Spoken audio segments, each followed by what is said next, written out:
After a long investigation came Richard Goldstone's long report. Evidence of Israeli and Palestinian war crimes was the conclusion, although the harsh words were certainly reserved for Israel's conduct. The mission concluded that actions amounting to war crimes, and possibly in some respects crimes against humanity, were committed by the Israel Defense Force. Goldstone led an inquiry on behalf of the UN's Human Rights Council, holding public hearings in both Gaza City and Geneva.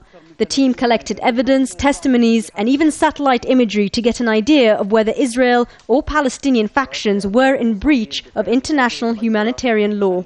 Israel's response came swiftly. They had already refused to take part in the inquiry, calling it one-sided, and reiterated that position. The Defense Ministry had also preempted this report with their own, claiming their army did their best to avoid civilian casualties during the onslaught. But this was not Goldstone's conclusion. The mission came to the conclusion that those attacks, which had no military justification, amounted to collective punishment and/or reprisals and constituted war crimes. In the months since the end of the war, various rights groups, both domestic and international, have provided evidence of Israel's war crimes.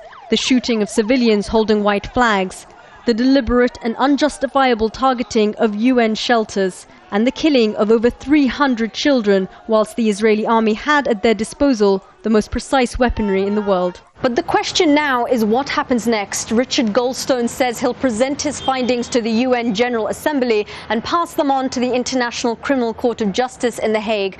But people here aren't holding their breaths that any potential Israeli war criminals will be held to account, or that this won't just be another buried report.